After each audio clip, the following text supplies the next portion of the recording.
오늘 하나님의 말씀은 사도행전 15장 36절부터 41절까지 말씀입니다.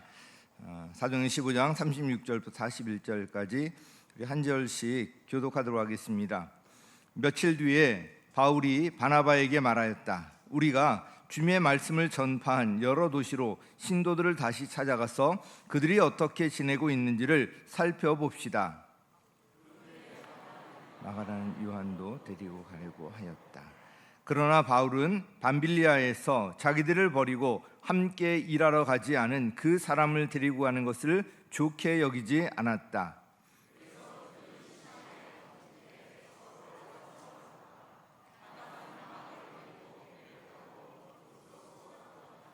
그러나 바울은 실라를 택하고 신도들로부터 주님의 은혜가 함께하기를 바라는 인사를 받고서 길을 떠났다. 함께 읽습니다. 그래서 시리아와 길기아를 돌아다니며 모든 교회를 튼튼하게 하였다. 아멘. 오늘 설교 제목은 제자의 삶이라는 그런 제목인데요.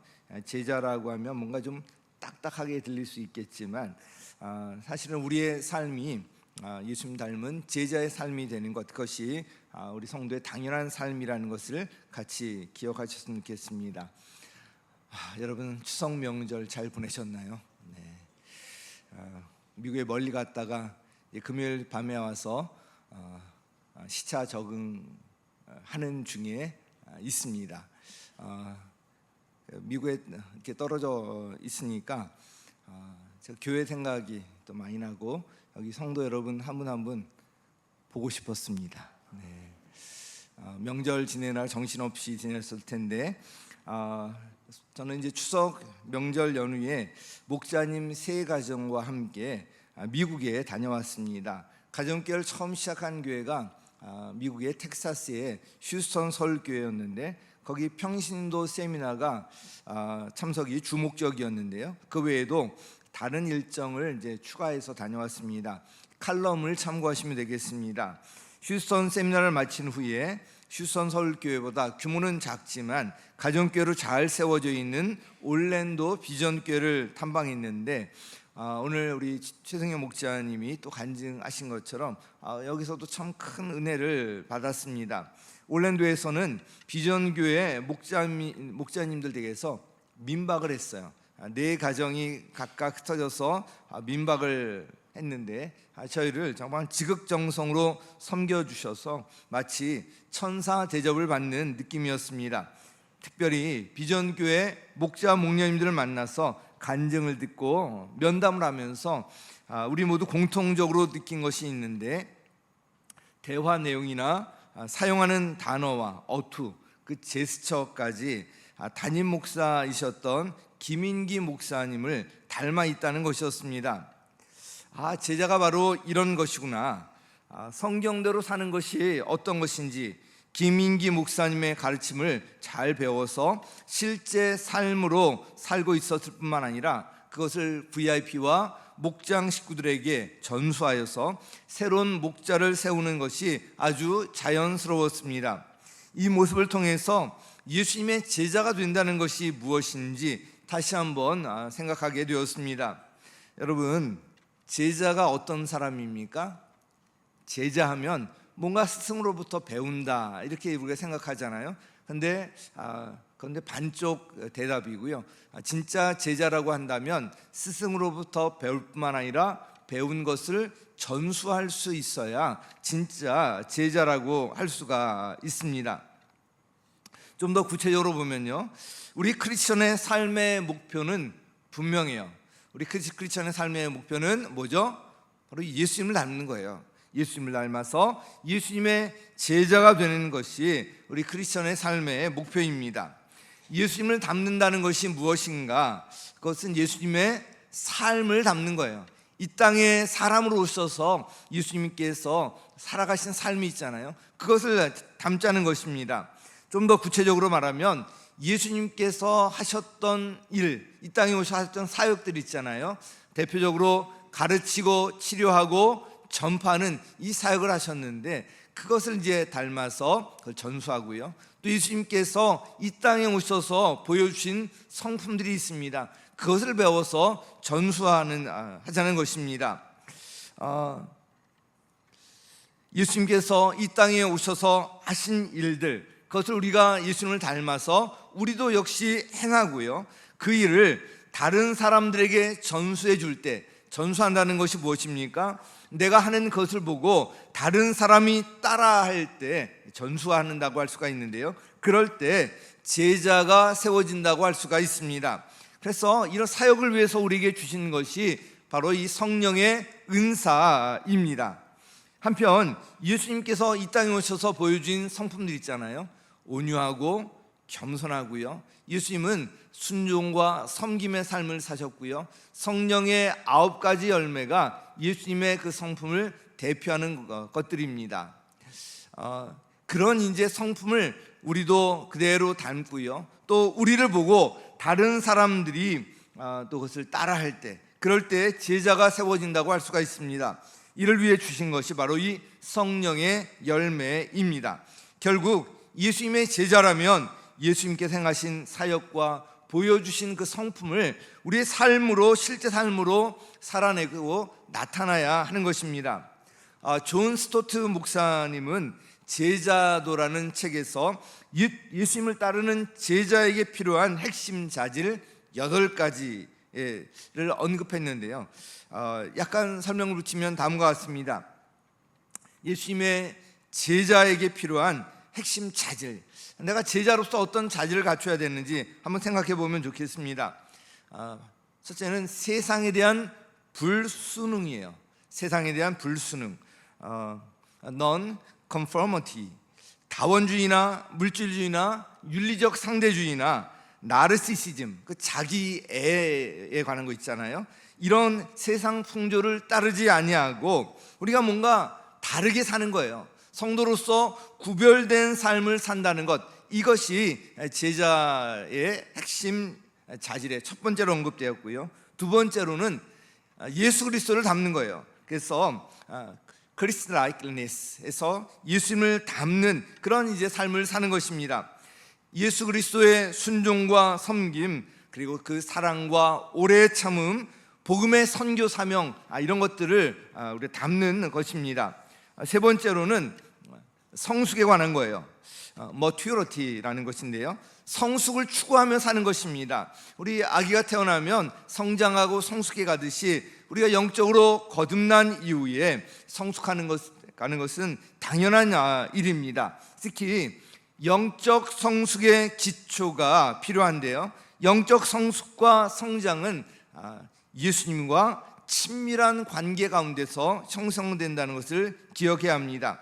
네 번째로 언급하는 것이 창조 세계를 돌보는 것에 관한 것이에요. 그래서 creation care라는 단어를 사용했는데요, 넓은 의미의 구원은요, 우리 영혼 구원을 넘어서 자연 세계를 포함하고 있습니다. 하나님께서 이 온 우주 만물을 창조하실 때마다 뭐라고 말씀하셨죠? 하나님 보시기에 좋았더라. 하나님 보시기에 좋았다. 그런데 지금 망가지고 죄로 인해서 이런 것들이 다 흩어지고 있습니다. 그래서 제자에게 그 회복의 사명이 주어져 있는 것입니다. 다섯 번째로 단순함이에요. simplicity, 단순하게 산다는 것입니다. 성경대로를 제가 설명할 때 단순한 이해와 단순한 순종의 삶에 대해서 말씀을 드렸는데요, 우리가 이 땅에 살면서 뭔가 자꾸 모으려고 욕심을 내는 것이 아니라 뭔가 짐을 가볍게 할 필요가 있습니다. 왜냐하면 우리가 돌아갈 집이 있잖아요. 본향이 있잖아요. 그것을 바라보면서 이 세상에서 삶은 단순하게 사는 거예요. 우리에게 주어 주신 은혜가 있다면 나누고 섬기고 베풀면서 천국 갈 준비를 하며 사는 것입니다. 여섯 번째는 바로 균형입니다. 밸런스, 균형 있게 사는 것입니다. 우리가 교회만 헌신의 현장이 아니라 가정과 일터와 교회, 모든 우리 삶의 현장이 헌신의 현장이고 예배의 현장입니다. 신앙생활을 한다고 하면서 우리 일터와 또 가정 소홀히 하면 안 된다는 거예요. 이것이 균형 있게 또 이루어져야 한다는 것입니다. 일곱 번째로 언급한 것이 의존, 의지하는 거예요. dependence. 뭔가 의지하며 사는 것입니다. 위로는 주님을 의지하고요. 또 공동체 안에서도 독불장군 살아가는 것이 아니라 서로 의지하고 협력하면서 가족으로 살아야 한다는 것입니다. 마지막 여덟 번째가 이 제자의 그 핵심 자질 중에 여덟 번째로 언급된 것이 뭐냐면 죽음이에요. 죽음, death, 죽음. 자, 이게 우리 오늘 그 목사님의 간증에서도 나왔지만 나는 날마다 죽노라, 이 죽음에 대해서 언급했는데 이것은 단순히 그냥 죽고 끝나는 것이 아니라 죽음으로 산다는 것입니다. 부활은요 죽음을 전제로 합니다. 그래서 침례식 때 제가 뭐라고 하죠? 물속에 들어갈 때 우리는 예수와 함께 죽고 물에서 나올 때 우리는 예수와 함께 삽니다. 사는 것은 진정한 삶, 부활의 삶은 십자가의 죽음을 전제로 하는 것입니다. 나는 날마다 죽노라, 바로 여기에 비밀이 있습니다. 이것이 바로 생명의 길입니다. 제자가 추구하고 갖춰야 할 8가지 핵심 자질은 결국 구체적인 삶과 관련되어 있습니다. 세상에서 구별되게 산다, 그리스도를 닮는다, 성숙하게 산다, 창조 세계를 돌본다, 단순하게 산다, 균형 있게 산다, 그리스도 의지하며 산다, 죽음으로 산다. 이처럼 이 제자의 삶, 제자도는 삶으로 나타나야 합니다. 그래서 오늘 설교 제목을 제자의 삶이라고 정했습니다. 올랜도 방문시에 흥미로웠던 것이 있었는데요, 이 김인기 목사님이 그 교회 부임 첫 해에 교회 표였습니다. 표. 우리 교회 표어는 뭐죠? 영혼 권하여 제자 삼는 교회. 이것이 교회 본질적 사명이기 때문에 이것을 표어로 이제 삼고 있는데요, 그 첫 해 부임에서 그 표를 뭐라고 정했다고 하셨냐면 성질을 죽이자. 성질을 죽이자. 교회 표어에 성질을 죽이자 이렇게 하고 그 첫 해 표로 삼았어요. 바로 감이 오지 않으세요? 네. 성질이 별로 없으신가 봐요. 전에 제가 믿지 않는 한 가정을 방문했을 때 그 집 액자에 걸려있던 그 집 가훈이 뭔가 봤는데 뭐라고 써있냐면 성질을 죽이자. 그 아빠가 성질이 대단했던 것 같아요. 성질을 죽이자. 자기를 생각하면서 그것을 가훈으로 적었다고 하더라고요. 뭔가 우리가 살아가면서 화가 참 많은 것 같아요. 특히 우리 한국 사람들은 참 화가 참 많아요. 만약에 한국의 총이 후추대가 되면 아마 하루에도 그냥 그 살인 사건들이 계속 많이 일어날 거다, 이런 이야기까지 하고 있습니다. 자, 이렇게 가훈과 표로 아무리 이렇게 하려고 해도 내 힘으로는 잘 되지 않습니다. 예수님을 닮아가는 과정에서, 즉 제자의 삶을 사는 과정에서 우리 성품이 변화되고 성숙할 수 있는 것입니다. 그래서 이 제자의 삶에 그 핵심이 이제 담겨 있습니다. 오늘 본문을 보겠습니다. 안디옥 교회의 파송으로 예루살렘 교회가 오순절 성령 강림 이후에 대형교회로 세워지고요, 그에 이어서 그 북쪽에 있는 시리아에 있는 안디옥 교회가 이방인들 중심으로 세워져서 거기에서 이제 파송을 받은 것이 사도 바울과 바나바, 따로 이제 안수하여서 그들을 이제 선교여행 파송했고요, 제1차 전도여행 튀르키예의 남쪽을 거쳐서 쭉 돌아서 이제 돌아왔는데요, 이 1차 선교 여행은 비교적 성공적이었습니다. 이제 바울과 바나바는 이 안디옥에 계속 머물면서 주님의 말씀을 가르치고 전했습니다. 그런데 바울은 제1차 전도 여행 때 복음을 전했던 그곳에 성도들에게 마음이 쓰였습니다. 그들이 신앙생활을 잘하고 있는지, 지금 신앙의 상태가 어떤지 좀 돌아보고 싶은 생각이 들었어요. 당연한 것 같습니다. 36절에 나와 있는데 함께 읽습니다. 시작. 며칠 뒤에 바울이 바나바에게 말하였다. 우리가 주님의 말씀을 전파한 여러 도시로 신도들을 다시 찾아가서 그들이 어떻게 지내고 있는지를 살펴봅시다. 자, 이거 당연한 그런 반응일 것입니다. 사도로서 이 바울의 그 제안에 대해서 바나바 역시 거절할 이유가 없었습니다. 그런데 문제가 생깁니다.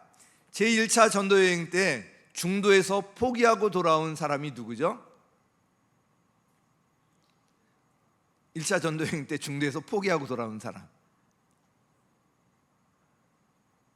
네, 머리엔 기억이 있지만 말로 안 나올 뿐이죠.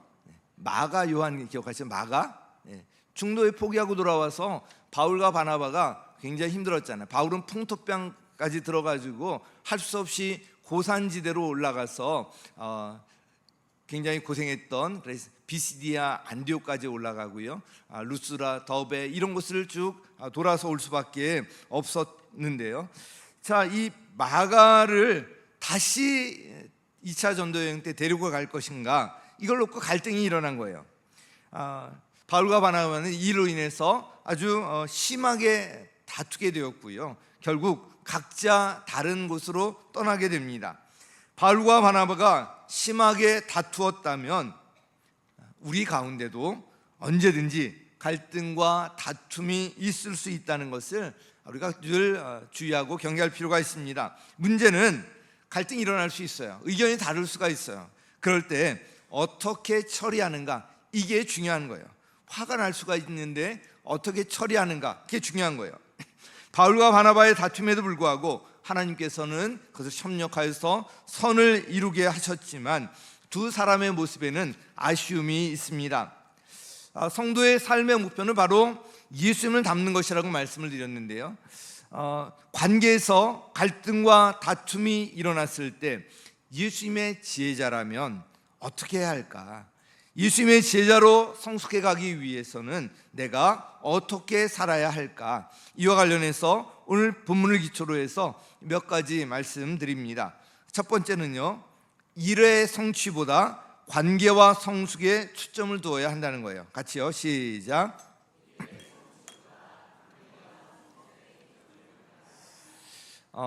왜 올랜도 비전교회에서 부임 첫 해표로 교회표 굉장히 멋있는 거 많잖아요. 그런데 하필 성질을 죽이자 이렇게 했을까요?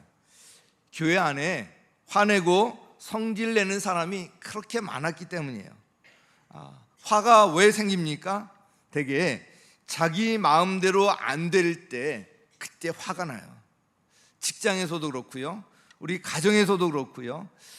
자기 마음대로 뭔가 돼야 될 텐데 자녀들이 자기 마음대로 말을 안 들으니까 화가 나고요, 배우자가 자기 마음대로 따라와 주지 않으니까 화가 나고요.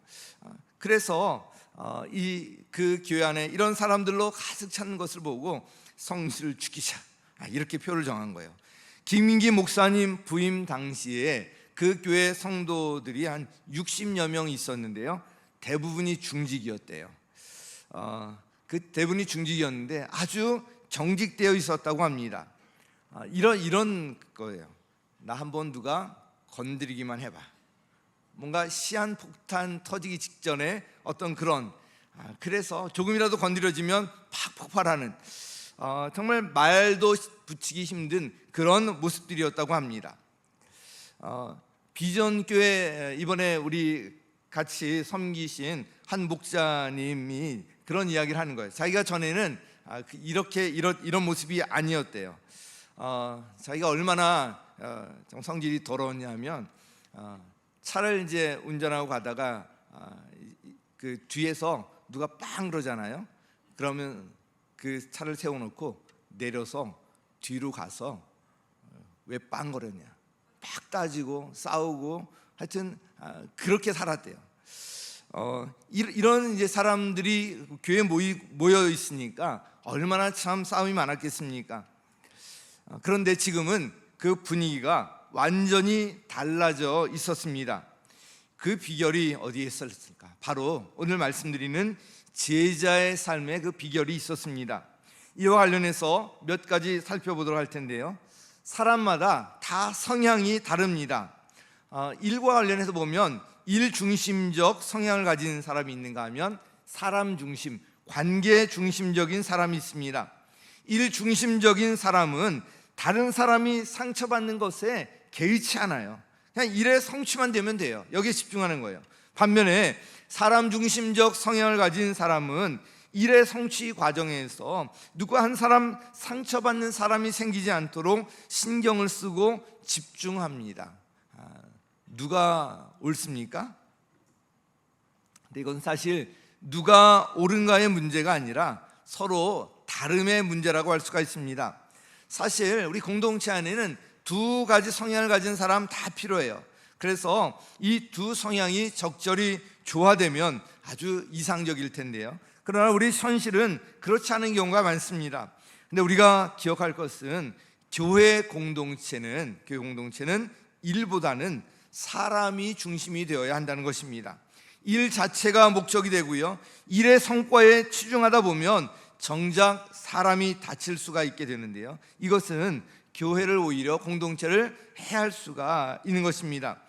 일의 성취가 중요하지 않다는 것이 아니라요, 그 못지않게 과정 또한 중요하다는 것입니다. 올랜도 비전교회 목자님들에게 이런 질문을 했습니다. 정말 그분들의 삶을 보니까 말도 안 되는 그런 헌신들을 하고 있었는데요, 똑같이 일하고 바쁘고 그런 가운데, 직장을 심지어 잃은 그런 가운데에서도 헌신하는 그런 모습들을 보면서 왜 이렇게 헌신하게 되었는가 질문했어요. 이 질문에 대한 공통적인 이야기가 이런 것이었습니다. 하나님께 받은 은혜가 너무 크다, 사랑이 너무 크다, 그리고 목자님, 목녀님에게 받은 것이 너무 크고 많다, 그래서 저도 섬기고 헌신하는 것입니다. 이런 이야기를 하는 거예요. 그런데 이렇게 섬기는 삶이 쉽지 않습니다.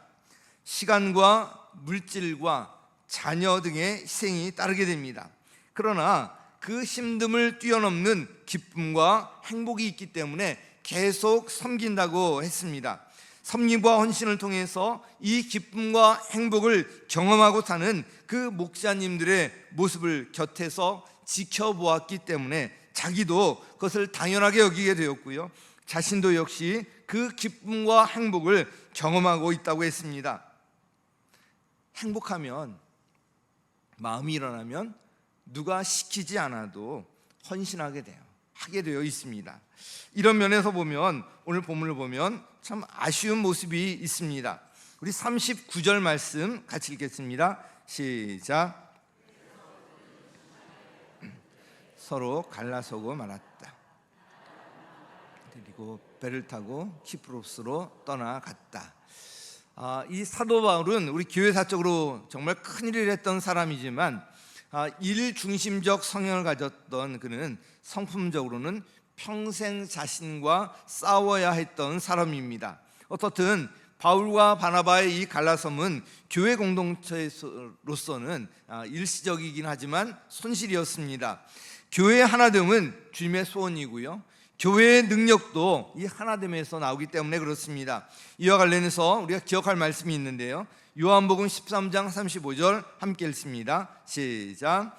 너희가 서로 사랑하면 모든 사람이 그것으로서 너희가 내 제자인 줄을 알게 될 것이다. 아멘. 어떻게 하면 안다고요? 너희가 서로 사랑하면. 어떻게 여기 하나님이 계신 줄 아는가? 사랑하며 사는 공동체를 보면서 하나님이 계시구나, 그 목장에 갔더니 사랑하고 하는 그 목장 식구들의 모습을 보면서 하나님이 정말 계시구나, 이런 것들을 알 수가 있게 된다는 것입니다.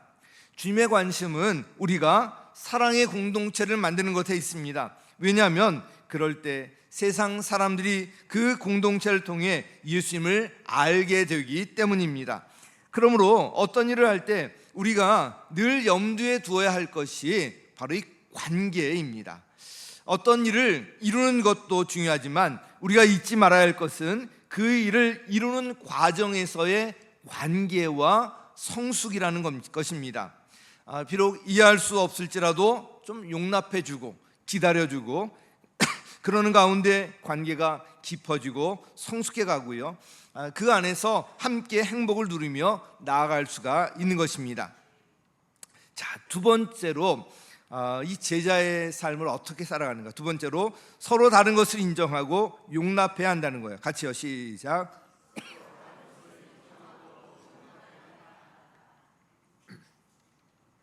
이거 제가 자주 이제 언급하는 것인데요. 저와 저의 아내는 비슷해 보이지만 서로 다른 것도 많습니다. 예를 들면 신호등이 있는 그 건널목을 건널 때 이제 저 같은 경우는 조금 빨리 걷거나 뛰어가면 건널 수 있겠다 싶으면 뛰어가서 건너요. 근데 저희 아내는 절대 그렇게 하지 않아요. 이 뛰는 것이 좀 힘든가 봐요. 그래서 항상 그것 때문에 저에게 뭐라 그래요? 왜 이렇게 급하게 가는가? 막 그래요. 저는 그게 잘 이해가 안 가요. 그냥 조금 빨리 걷고 뛰어가면 건너서 시간도 되게 좀 세이브하고 할 수가 있는데 왜 이거 그렇게 할 수 있는데 거기 또 한참 더 기다렸다가 건너는지 이것이 이제 이해가 되지 않았습니다. 그런데 나중에 보니까 이건 서로 다른 것이었는데 제가 그 다름을 받아들이고요. 이제 보조를 맞추려고 노력하게 되었습니다. 제가 보조를 맞추는 게 낫지 저를 따라오라고 저 아내가 계속 뛰라고 하면 저 아내는 아마 금방 지치고 힘들었을 것입니다. 제가 그래서 혼자 다닐 때는 빨리 걷거나 뛰어다녀요. 그래서 우리 그 아파트 경비실에 있는 저를 잘 모르는 분도, 제가 누구인지 모르는 분도 저한테 그래요. 뛰어다니는 분 이래요. 뭐 새벽이든 언제든 그냥 뭐 뛰어다니니까 그렇게 별명이 붙지만, 그러나 아내와 함께 갈 때는 좀 기다려주고요. 제가 그 보조를 마치고 함께 가려고 노력하고 있습니다. 100% 잘 되는 건 아니고요. 저도 모르게 또 빨리 갈 때도 있어요. 이 성향은 쉽게 바뀌지 않는 것 같아요. 그래도 그렇게 노력하면 하고 있으니까 저희 아내도 이제 저한테 좀 맞추려고 해서 뛰어서 건널 수 있는 것은 포기하지만 좀 빨리 걸으면 건널 수 있겠다 싶으면 저랑 같이 건너요. 서로 조금씩 보조를 맞추고 있는 것을 볼 수가 있습니다. 서로 다른 것을 용납하고 양보하면서 서로에게 보조를 맞출 때 하나가 될 수가 있고요. 행복한 그런 공동체를 만들 수가 있습니다. 우리 부부, 가장 가까운 부부 가운데 이것을 우리가 꼭 기억할 필요가 있습니다. 올랜도 비전교회에서 놀랐던 것은 성향이 뚜렷이 다른 사람들이 공동체 안에서 참 하나로 이렇게 어우러져 있었다는 것입니다. 그 비결이 무엇일까? 오늘 본문에서 이 바나바의 입장은 마가가 한번 실수했지만 그것 때문에 낙오시켜서는 안 된다는 것이었습니다. 다시 기회를 주어서 그를 사역자로 키워나가야, 세워야 한다는 것입니다. 반면에 바울의 입장은 그와 달랐습니다. 38절 같이 읽겠습니다. 시작. 밤빌리아에서 자기들을 버리고 함께 일하러 가지 않은 그 사람을 데리고 가는 것을 좋게 여기지 않았다. 자, 이것도 되게 이해가 가잖아요. 바나바와 바울 두 사람 가운데 누구의 의견이 더 옳습니까? 두 사람 의견 다 일리가 있어요. 다만 그들의 성향과 의견이 서로 다른 것뿐이었습니다. 공동체 안에서 일을 해나갈 때 바울과 같은 성향의 사람도 필요하고요, 바나바와 같은 성향의 사람도 필요합니다. 이 두 가지의 적절한 조화가 필요한 거예요. 이와 관련해서 우리가 꼭 기억할 것이 있는데요, 서로 다른 것을 용납하고 인정해 줄 수 있어야 한다는 것입니다. 자기 생각과 주장만을 고집하고 상대방을 무시하면서 받아들이려고 하지 않는 태도는 잘못된 것이고요, 관계를 참 힘들게 만듭니다. 하나님의 부르심을 받은 자녀가 자녀답게 어떻게 살아야 하는지, 그 부르심에 합당하게 살아가는 모습이 어떤 것인지 성경은 이렇게 말씀하고 있습니다. 에베소서 4장 2절 같이 읽습니다. 시작. 온유함으로 깍듯이 대하십시오. 오래 참음으로써 사랑으로 서로 용납하십시오. 아멘. 사랑으로 용납하려면 오래 참고 기다려주고 그럴 수가 있어야 합니다. 그래서 이렇게 하기 위해서 필요한 것이 있는데 빌립보서 2장 3절 우리가 꼭 기억할 말씀이죠. 같이 시작. 무슨 일을 하든지 경쟁심이나 허영으로 하지 말고 겸손한 마음으로 하고 자기보다 서로 남을 낮게 여기십시오. 자, 이게 굉장히 필요해요. 상대방을 자기보다 더 낮게 여기는, 낮아지게 여기는 것이 아니라 더 낮게 여기라는 것입니다. 그럴 때 그 공동체가 하나가 될 수가 있습니다. 자기가 우월의 의식을 갖게 되면 상대방을 고치려고 하고요, 틀린 것으로 여기고요, 계속 끊임없이 갈등이 일어날 수밖에 없습니다. 자, 이렇게 제자로 살아가기 위해서, 삶을 살아가기 위해서 필요한 두 가지 말씀드렸는데, 마지막 세 번째는요, 그 시선이 중요해요. 복음 전파의 시선을 집중해야 합니다. 같이 시작. 사실 휴선 서울교회와 올랜도 비전교회 놀라운 이런 하나됨과 능력의 기초는 바로 여기에 있었어요. 그들이 바라보는 시선이 목사님이나 중직들이나 성도들이나 다 같았어요. 믿지 않는 영혼 구원하는, 그래서 그들을 예수님 닮은 제자로 만든다는 여기에 다 집중되어 있었습니다. 제가 묵었던 곳이 그 교회 그 장로님 댁이었는데요. 그 장로님이 30대 초반에 목자가 되었대요. 그래서 그 장로님이 첫 번째 분가한 그분 이야기인데요. 이분 때문에 굉장히 힘들었대요. 이분은 태권도 사범인데 목장에 와서 목자님에게 굉장히 대답하기 힘든 그런 질문들을 계속 했대요. 이순신 장군이 구원받았냐? 메가다 장군은 어떻게 됐냐? 하여튼 그 30대 초반에 목사님이 대답하기 어려운, 그러면 내가 담임 목사님한테 여쭤보고 다음 주에 대답해 주겠다. 계속 이러다 보니까 이 두 분을 다 저 숙박하는 집에서 만나고요. 또 그 직구진 질문했던 이분이 또 아침 식사 대접을 해서 그 자리에서 한번 물어보니까 자기가 일부러 그랬대요. 그냥 괴롭히려고 그걸 계속 목장에 갈 때마다 한 가지씩 생각해 갔대요. 그러니까 목자님이 얼마나 힘드셨겠어요. 그래서 이 목자님이 담임 목사님께 사정을 말씀드렸더니 담임 목사님이 그거 갖고 계속 논쟁하지 말고 그냥 밥 자주 같이 먹어 이러셨대요. 밥을 같이 먹으라고. 그리고 이 관련된 담임 목사님의 이야기가 참 도전이 되었는데요. 그렇게 직구진 질문을 하는 태권도 사범 그 사람을 전도하기 위해서 그 태권도 사범이 운영하는 태권도장에 담임 목사님이 등록을 해서 2년 동안이나 다녔대요. 태권도는 못 하신다 그러니까 이 태권도가 목적이 아니라 그 사범을 만나는 것이 목적이었고요. 그래서 이제 어떻게든 전도하려고 그렇게 계속 이제 밥을 먹고 하셨다고 했는데 결국은 그 사범이 나중에 목자가 돼가지고 우리 식사 대접까지 해주셨잖아요. 굉장히 아주 감동이 되는 이야기였습니다. 거기에는 올랜도에는 한국 사람들이 그렇게 많지 않아요. 금방 왔다가 떠나는 그런 사람들은 많은데 거기 정착해서 사는 사람들은 얼마 되지 않아요. 어디에 한국 사람들이 있다 이런 소문을 듣고 그 근처 커피숍에 가서 그냥 한국 사람 오면 만나려고 죽치고 계속 커피를 마셨다는 그런 이야기도 들었습니다. 휴선 서울교회 그 임희숙 초원지기로 계시더라고요. 그분 이야기 아시죠? 전에 제가 한번 말씀드린 것 같은데 모르는 분들을 위해서 말씀을 드리면요, 이분은 세상 사람을 딱 두 부류로 나눠요.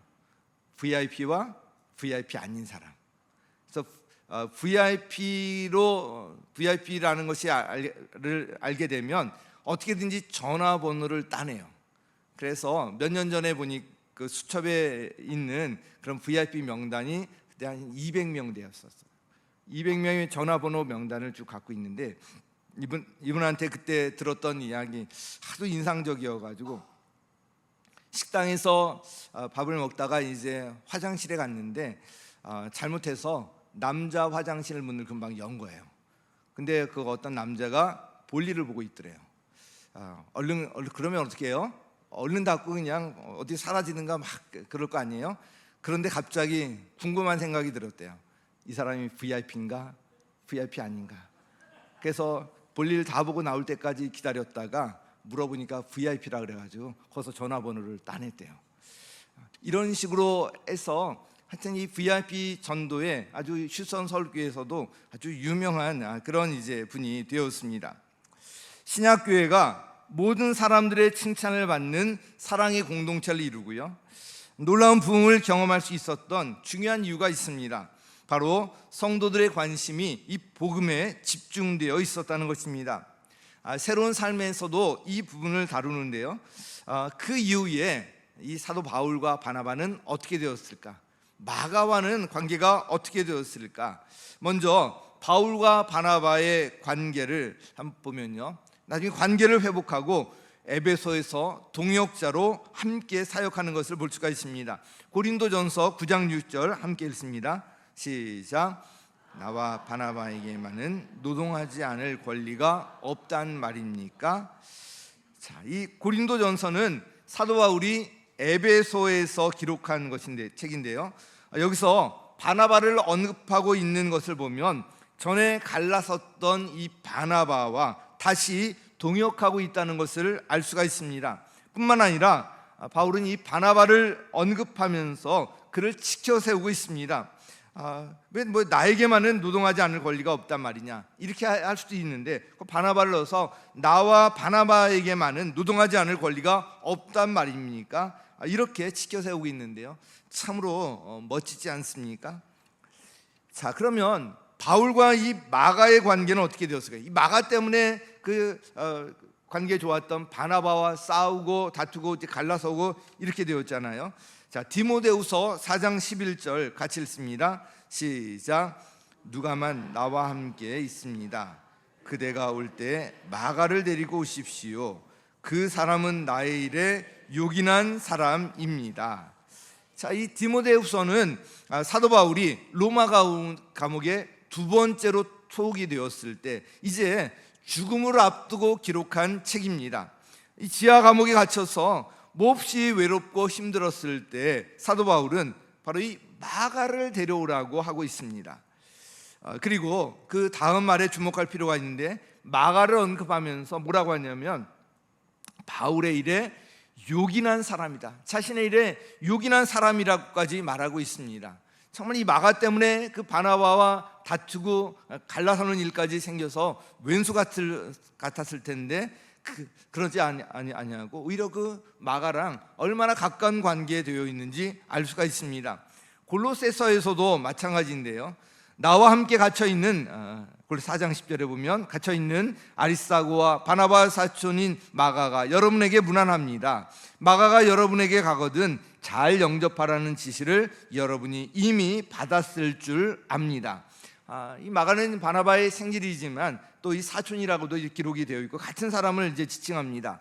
골로새서는 사도 바울이 로마 감옥에서 기록한 옥중 서신입니다. 이때 마가도 사도 바울과 함께 갇혀 있을 정도로 사도 바울의 동역자로 세워져 아주 귀하게 쓰임 받았다는 것을 알 수가 있습니다.